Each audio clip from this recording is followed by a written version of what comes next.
मित्रांनो, आजचा भाग खूप छान रोमांचित आहे. शेवटपर्यंत नक्की बघा आणि आताच लाईक, शेअर आणि कमेंट करा. पाहिजे तसे लाईक, शेअर, कमेंट येत नाहीत. लाईक, कमेंट केल्याने आमचा जोश वाढतो. चला कथेला सुरुवात करू.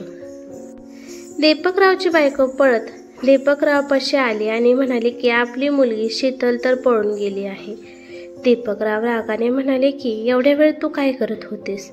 मी तुला सक्त वॉर्निंग दिली होती की तिच्यावर लक्ष दे म्हणून. हे बघ, आता गावाच्या बाहेर मुलांकडून वरात आली असेल असं वाटत आहे की आज माझा शेवटचा दिवस आहे या जगातून जाण्यासाठी. मुलीने पूर्ण योजना बनवली आहे. त्याची बायको रडायला लागली आणि म्हणाली की अहो, आता काय करायचं? दीपकराव म्हणाले की आपले दोन्ही पण मूर्ख मुले कुठे आहेत? मी त्यांना पण त्या कार्टीवर लक्ष द्यायला सांगितलं होतं. आपल्याला माहीत होतं की ती कधी पण पळून जाऊ शकते. त्याची बायको म्हणाली की दोघे पण मुले तिला शोधायलाच गेले आहेत. 5 मिनिटापूर्वीच ती पळून गेली आहे. ती 5 मिनिटांपूर्वीच पळून गेली आहे. हे ऐकून दीपकरावला जरा बरे वाटले. त्यांना समजले की मग ती जास्त दूर गेली नसेल. ते त्याच्या बायकोला म्हणाले की पटकन आपल्याला तिला शोधावे लागेल. तो आपल्या पाठीमागच्या शेतात शोधून ये. कदाचित ती तिथे असेल. पूर्ण परिवार शीतलला शोधत होता. असं पण पूर्ण गावाला माहीत होतं की शीतल आणि राहुल या दोघांचं चक्कर सुरू आहे. 2-3 वेळा राहुल आणि शीतल या दोघांच्या परिवारामध्ये या प्रेम प्रकरणामुळे भांडणे पण झाली होती. राहुल एक लोफर टाईपचा मुलगा होता. शिवाय राहुल आणि शीतल या दोघांची जात पण वेगळी होती. राहुलने शीतलला प्रेमाच्या जाळ्यामध्ये असं काय अडकवलं होतं की ती आता त्याच्याशिवाय जगू शकत नव्हती असं तिला वाटत होतं. शीतल खूपच सुंदर मुलगी होती. शीतलचं एका चांगल्या परिवारातील सुंदर मुलासोबत तिचा साखरपुडा केला होता. शीतल फक्त 10वी पास मुलगी होती. शीतलला मोठ्या 4 बहिणी आणि 2 मोठे भाऊ होते. शीतल सगळ्यात लहान मुलगी होती.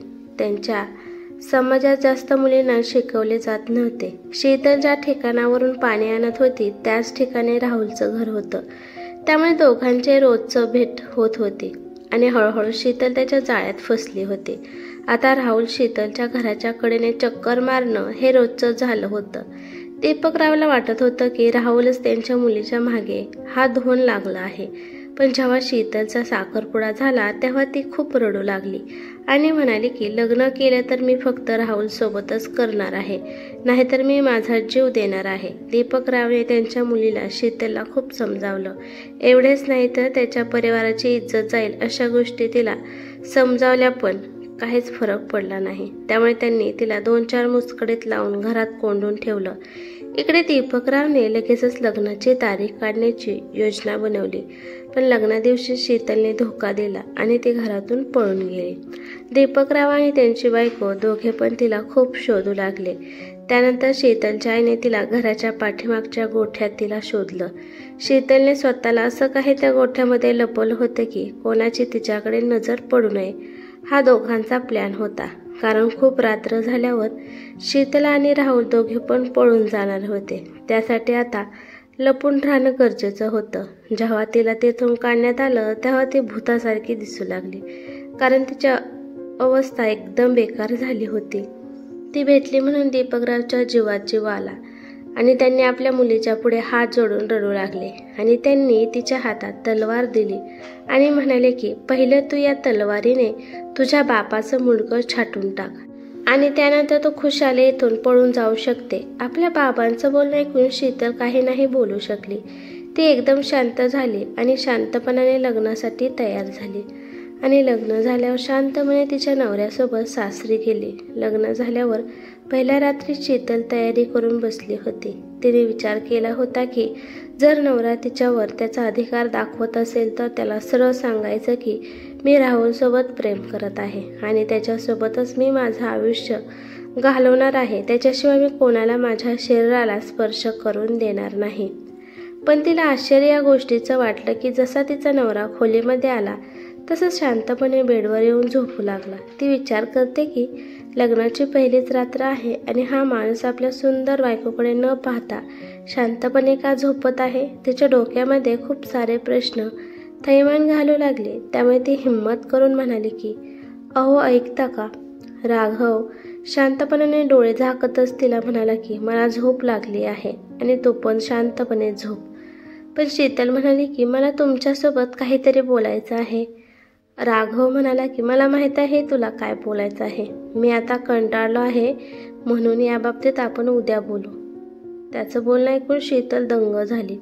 शीतल हिम्मत करून म्हणाली की तुम्हाला माझ्याबद्दल काय माहीत आहे. राघव म्हणाला की मला हेच माहीत आहे की तुझ्या मनावर आता कोणाचा तरी दुसऱ्याचा ताबा आहे. तुझं मन दुसऱ्याचं आहे. राघवचं बोलणं ऐकून शीतल एकदम घाबरू लागली. घाबरत ती म्हणाली की तुम्हाला हे सगळं कसं माहीत आहे, आणि जर तुम्हाला हे सगळं माहीतच होतं तर मग माझ्यासोबत का लग्न केलं आहे. राघव म्हणाला की हे लग्न करणं माझी एक मजबुरी होती. जर लग्न नसतं केलं तर तुझ्या वडिलांची इज्जत निराम झाली असती. एवढेच नाही तर माझ्या पण परिवाराला खूप काही ऐकावे लागले असते की नवरी न घेताच तसेच हात हलवत माघारी आली आहेत. त्यामुळे मजबुरीने मला हे सगळं करावं लागलं. आम्हाला गावात प्रवेश करणं सुद्धा मुश्किल झालं असतं. शीतल म्हणाले की तुम्हाला राहुलबद्दल कसं माहीत आहे. राघव म्हणाला की मला भेटण्यासाठी राहुल नावाचा एक मुलगा भेटायला आला होता. तो तुझा प्रियकर आहे म्हणून मला सांगत होता. तो म्हणत होता की तुला माझ्यासोबत लग्न करायचं नाही, तुला त्याच्यासोबत लग्न करायचं आहे, आणि म्हणत होता की तू त्याच्यासोबत खूप वेळा झोपली पण आहे. त्यामुळे मला सांगत होता की लग्न न करता चुपचाप येथून माघारी जावा. हे सगळं ऐकून शीतल हैराण झाली. मग शीतल म्हणाली की मग तुम्ही त्याला काय उत्तर दिले. राघव म्हणाला की तू माझी होणारी पत्नी होतीस. जर कोणी तुझ्याबद्दल वाईट साईट बोलत असेल तर मी कसं सगळं सहन करू शकतो. मी त्याला म्हणालो की तुला ती भेटली नाही म्हणून तिच्या चारित्र्यावर तू शिंतोडे उडवत आहेस. शीतल म्हणाली की तुम्ही त्याच्यावर विश्वास टाकला नाही, पण मग तुम्ही आता मला का म्हणत आहात की तू माझी नाहीस. राघव म्हणाला तू लग्नातून पळून पाठीमागच्या घरात लपली होतीस. हे सगळे गावाला माहीत होतं. एवढेच नाही तर तुझ्या प्रियकराने एक माणूस पण मला समजवण्यासाठी पाठवला होता. हे सगळं ऐकून शीतलच्या अंगातून शक्ती गेल्यासारखं तिला होऊ लागलं. शीतल म्हणाली की हे खरं आहे की मी राहुलवर प्रेम करत आहे, पण मी अजून पण पवित्र आहे. मी अजून त्याला स्पर्शसुद्धा केला नाही. तो जो काही म्हणाला आहे ते सगळं खोटं आहे. राघव म्हणाला की तू लग्नाच्या दिवशी कशामुळे हे सगळं नाटक केलं. जर तुझं प्रेम होतं तर आधीच त्याच्यासोबत पळून जायचं असतं. राघवचं बोलणं ऐकून शीतल एकदम शांत झाली. त्यानंतर राघव बोलू लागला, तुला माहीत आहे शीतल, पहिल्यांदा जेव्हा तुझा फोटो पाहिला तेव्हाच मला तू खूप आवडलीस. मी तेव्हापासून तुझ्यासोबत खूप स्वप्ने रंगवली होती, पण अचानक असं वादळ आलं की सगळी माझी स्वप्ने धुळीला मिळून गेली. शीतल काही बोलली नाही, कारण तिच्याकडे बोलण्यासारखं काहीच उरले नव्हते. थोड्या वेळाने शीतल राघवला म्हणाले की तुम्ही खूप समजूतदार आहात, त्यामुळे तुम्ही सांगा आता मी काय करू. राघव म्हणाला हा तुझा विषय आहे. आता इथून पुढे काय करायचं आहे हे तुलाच माहीत असणार, आणि असं पण माझ्याकडून तू स्वतंत्र आहेस. जर तुझं मन माझं नाही तर मग तुझ्या शरीराचा मला काहीच फायदा नाही. त्यामुळे तू जेव्हा पण आता माहेर जाशील तेव्हा मी तुला आणण्यासाठी येणार नाही. शीतल म्हणाली की माझे माहेरचे माझ्यावर नाराज आहेत. ते मला नेण्यासाठी येतील का नाही हे मी सांगू शकत नाही. राघव म्हणाला तसं काही नसतं. कोण ना कोण तुला नेण्यासाठी येतच असतं. आता हा विषय इथे सोडून दे आणि झोप. मला खूप झोप लागली आहे. दोघे पण झोपण्याचा प्रयत्न करत होते, पण कोणाला झोप लागत नव्हती. झोप कशी येणार होती, कारण दोघांचे पण आयुष्य खूप कठीण प्रसंगावर येऊन थांबले होते. ते दोघे एक दुसऱ्यांचे असून पण परकेच होते.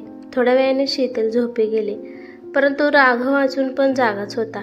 त्यानंतर राघवने लाईट ऑन केल्याने पाहिले की त्याची बायको खाली तशी झोपी गेली होती. तो विचार करतो की ही इतकी सुंदर बायको माझी आहे, तरी पण मी तिला आपलं करू शकत नाही. आज माझा हिच्यावर पूर्ण अधिकार होता. पण राघव असा मुलगा नव्हता. तो खूप समजूतदार होता. त्यामुळेच तो शीतलसोबत एवढा प्रेमाने वागत होता. त्याला शीतलचं मन आणि प्रेम हे सगळं पाहिजे होतं. फक्त तिचं शरीर त्याच्यासाठी काहीच महत्त्वाचं नव्हतं. राघवने शांतपणाने एक चादर तिच्या अंगावर पांघरली. शीतलने हळूच डोळे उघडून पाहिलं तर त्याच्याकडे बघून ती हसली. सकाळच्या वेळी पण शीतल राघवच्या आधी उठली आणि ती दैनंदिन कामे करू लागली. शीतलसारखी सुंदर सून मिळाली म्हणून तिची सासू तिच्यावर खूप खुश होती. शीतलची एक नणंद आणि 2 छोटे दीर आपल्या सुंदर बहिणीच्या पुढे मागे करत होते. ते आपल्या सुंदर बहिणीची पूर्ण काळजी घेत होते. प्रत्येक वस्तू तिच्यासाठी खरेदी करून आणत होते. शीतल त्यांच्यासोबत खूप आनंदात राहू लागली. गेल्या 6 महिन्यापासून शीतलच्या आयुष्यात कोणताच आनंद आला नव्हता. कारण जेव्हापासून तिच्या घरातल्या लोकांना प्रेम प्रकरणाबद्दल कळालं तेव्हापासून सगळेच तिचा तिरस्कार करत होते. कोणच तिच्यावर प्रेम करत नव्हते. पण सासरी आल्यावर सगळे तिला निश्चल प्रेम करत होते. राघव शीतलपासून वेगळीकडे झोपत होता माहीत नाही, पण शीतलला त्याच्यावर खूप दया येत होती. सकाळच्या वेळी राघव शेतावर जात होता कारण शेतात गहू लावला होता. हिरवागार शेत पाहून त्याचं मन प्रसन्न होत होतं आणि त्याचं जेवण शेतातच येत होतं. त्याचा भाऊ किंवा बहीण जेवण घेऊन येत होते. पण एक दिवस बहिणीसोबत त्याची बायको शीतल पण शेताकडे आली. त्याची बायको खूप सुंदर दिसत होती. तो तिच्याकडेच पाहत राहिला. ती जवळ आली हे सुद्धा त्याच्या लक्षात राहिलं नाही. त्यानंतर ते शेतात बांधलेल्या गवतापासून आणि लाकडापासून बांधलेल्या छपराखाली जेवण करू लागला. शीतल त्याच्याकडे बघूनच त्याला निहाळत होती. त्याची बहीण त्या दोघांपासून लांब जाऊन पाठाच्या पाण्यात पाय घालून बसली होती. अचानक एक जोरदार वारा आला आणि त्या वाऱ्यामुळे अचानक ते छप्पर खाली पडायला लागलं. हे पाहून पटकन राघवने शीतलला मिठीत घेतलं कारण तिला काहीच इजा होऊ नये. छपरावरील लाकडाचे वजन वगैरे सगळं राघवच्या अंगावर येऊन पडले. शीतलच्या आवाजाने तिची नणंद पळतच तिथे आली. शीतल राघवला म्हणाली की तुम्ही ठीक आहात का? जखम झाल्यामुळे त्याच्या शरीरातून रक्त येऊ लागलं तरी पण तो म्हणत होता की मी ठीक आहे. तिची नणंद आली आणि तिने त्या दोघांवरचं सगळं सामान हटवलं. शीतलने पाहिलं की त्याला खूप जखम झाली आहे. ती त्याच्या शरीरावरून हात फिरवू लागली. पहिल्यांदा शीतलने त्याला स्पर्श केला होता. तिच्या स्पर्शामध्ये असं काय होतं काय माहीत. तिचा स्पर्श झाल्यावर राघव अचानक थरथर कापू लागला. भावाची हालत पाहून तर त्याची बहीण रडू लागली. जुनं छप्पर होतं त्यामुळे त्याचं लाकूड कुजलं होतं. त्यामुळे ते वारं झेलू शकलं नाही. शीतल डोळ्यात पाणी घेऊन म्हणाली की मीच अपशकुनी आहे. पहिल्यांदा शेतात पाऊल टाकला आणि हे वाईट घडलं. तिची नणंद म्हणाली की वहिनी असं का बोलत आहात? हे होणार होतं. ते आधीच लिहिलं होतं. त्यामुळे स्वतःला दोष देऊ नका. घरी आल्यावर शीतल त्याच्या जखमेला मलम लावत होती. बघता बघता त्या दोघांच्या लग्नाला 1 महिना झाला. ती आता सर्वांसोबत खूप मिळून मिसळून राहत होती आणि तिला राघवचा स्वभाव पूर्णपणे माहीत झाला होता. तिला तो खूपच प्रेमळ आणि मासूम दिसत होता. शीतलच्या वडिलांना हे वाटत होतं की शीतलने माहेरी येऊ नये, परंतु लोक काय म्हणतील या भीतीने तिला माहेरी आणायचं ठरवलं. दुसऱ्या दिवशी शीतलचा भाव आला आणि तो तिला माहेरी घेऊन गेला. माहेरी आल्यावर ती वेगळ्याच अडचणीत फसली होती. आता तिला राहुलची आठवण येत नव्हती.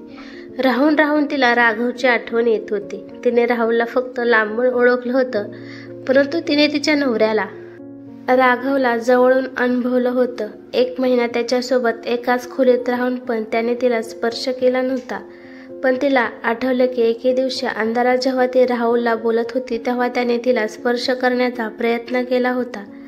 जेव्हा तिला राघवची आठवण येत होती तेव्हा तिच्या चेहऱ्यावर आनंद येत होता. तिला समजत होतं की राघव तिच्यावर खूप प्रेम करतं, पण तो सांगू शकत नाही. एक दिवस झोपायच्या अगोदर असं शीतलने मंगळसूत्र काढलं होतं आणि राघवने गपचिप त्या मंगळसूत्राला हात लावला आणि त्याचा उदास चेहरा झाला. तो चेहरा आठवून शीतलला उदास वाटू लागलं. तिला आठवलं की जेव्हा तिचा भाऊ तिला नेण्यासाठी आला होता तेव्हा दारापाशी राघव उदासपणाने तिच्याकडे एकटक पाहत होता. जणू त्याचे डोळे तिला विचारत होते की नंतर माघारी येणार आहेस का नाही. शीतलला माहेरी येऊन 3 दिवस झाले होते तेव्हा तिला तिची मैत्रीण भेटायला आली. शीतलने तिला राहुलबद्दल विचारलं तर तिची मैत्रीण म्हणाली की अगं तो तर खूप आनंदात आहे. तुझ्यानंतर तो आपल्या गावातल्या तारासोबत सेटल झाला आहे. हे ऐकल्यानंतर शीतलच्या काळजात धस्स झालं. ज्या मुलासाठी ती पूर्ण परिवाराला माघारी बोलत होती त्याच्यामुळे ती तिच्या नवऱ्यापासून पण लांब राहत होती. शीतल आता खरं प्रेम समजलं होतं. राहुल तिच्यासोबत फक्त टाइमपास करत होता हे तिला समजलं. लग्नाचे पवित्र नाते हे काय असते ते तिला समजलं होतं. मैत्रीण गेल्यावर शीतलने तिच्या मंगळसूत्राचं चुंबन घेतलं.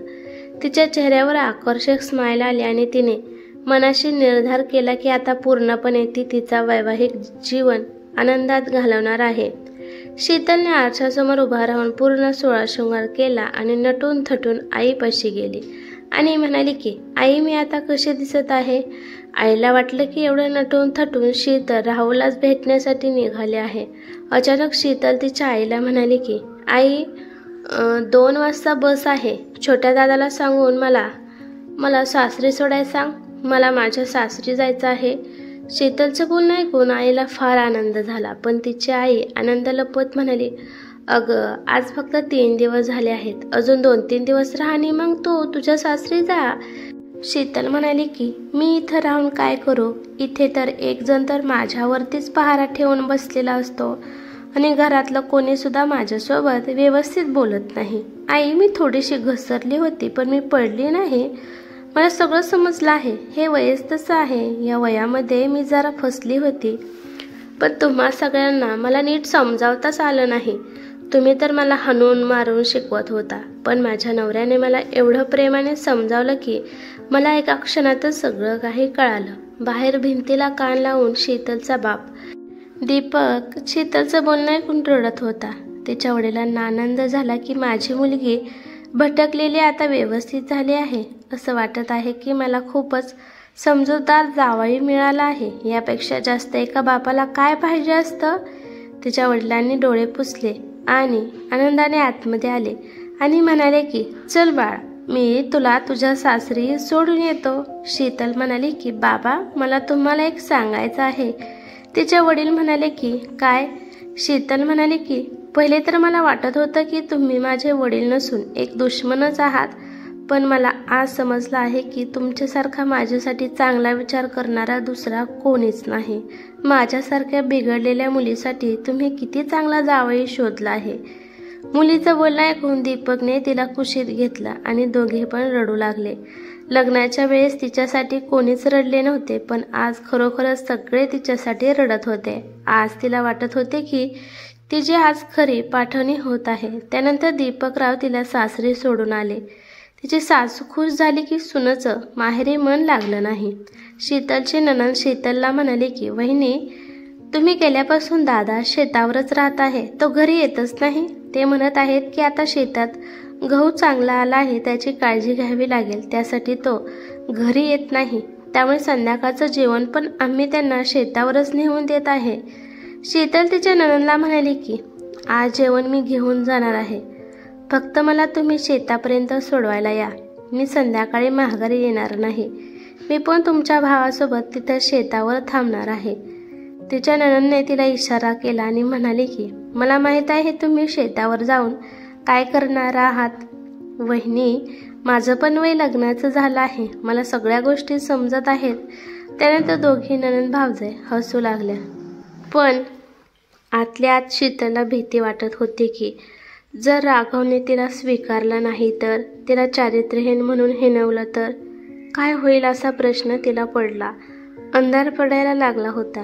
राघव विहिरीवर आंघोळ करून आलाच होता. तो त्याच्या खाटवर बसायचं लागला होता तेव्हा त्याला समोरून शीतल त्याचं जेवण घेऊन येताना दिसली. राघवला वाटलं की त्याला भ्रमच होत आहे, त्यामुळे त्याच्या डोक्यावर त्याने एक टपली मारली. पण त्याला कळालं की खरंच शीतल जेवण घेऊन येत आहे. तिला पाहिल्यावर त्याचं मन धडधड करू लागलं. शीतल त्याच्या जवळ आली. तिने जेवण खाटवर ठेवलं आणि त्याच्याकडे पाहू लागली. राघव तिला म्हणाला की तू तर माघारी येणार नव्हती, तर मग कशी आलीस? शीतल म्हणाली की मला काही प्रश्नांची उत्तरे पाहिजे होती, त्यासाठी मी आली आहे. राघव म्हणाला की कोणते प्रश्न तुला विचारायचे आहेत? शीतल म्हणाली, तुमच्या मनात माझ्याबद्दल थोडं पण प्रेम आहे का? राघव म्हणाला की मला माहीत नाही. शीतल म्हणाली की ठीक आहे, नका सांगू. तर मग हे सांगा की तुमच्या नजरेत मी चारित्र्यहीन आहे का नाही? शीतलचं बोलणं ऐकून राहुल शांत झाला. ती म्हणाली की प्लीज देवासाठी काहीतरी बोला. आणि ती रडू लागली. राघव म्हणाला की नाही, माझ्या नजरेत तो एकदम पवित्रच आहेस. एवढं ऐकल्यानंतर ती राघवच्या पायात पडून रडू लागली आणि म्हणाली की मला माफ करा. मला समज नव्हती, मला एवढं ज्ञान नव्हतं, त्यामुळे मी चुकीची वागत होती. मी त्याच्या बोलण्यामुळे बहकली होती. पण खरंच सांगत आहे, तुम्हाला भेटल्यावर मला खरं प्रेम काय असतं ते कळालं आहे. राहुल जो माझ्यावर प्रेम करत होता ते प्रेम नव्हतं हे मला कळालं आहे. राघव म्हणाला की एक सांगू का? शीतल म्हणाली की हां. राघव म्हणाला, ज्या दिवशी तू माहेरी गेली त्या दिवशी मी रात्रभर झोपलो नाही, कारण मला त्या खोलीत तुझ्याशिवाय करमत नव्हतं. त्यामुळे रात्रीच मी शेतात निघून आलो आणि त्यामुळेच मी घरीच गेलो नाही. शीतल त्याच्या गुडघ्यावर डोकं ठेवून रडू लागली आणि म्हणाली की मग मला थांबवलं का नाही? राघव म्हणाला की मला आधी अधुरी शीतल नव्हती पाहिजे, मला माझी पूर्ण बायको पाहिजे होती, जी मनापासून माझ्यावर प्रेम करेल. ती म्हणाली की मी खरंच सांगत आहे, आता मी मनाने आणि शरीराने तुमची पत्नी बनण्यासाठी पूर्णपणे तयार आहे. 3 दिवस तुमच्याशिवाय मला करमले नाही. एक भीती वाटू लागली, त्यामुळेच मी निघून आली. त्यानंतर दोघे पण एकमेकांच्या मिठीत रडू लागले आणि ते दोघे आता खरोखरीचे एकमेकांचे झाले होते.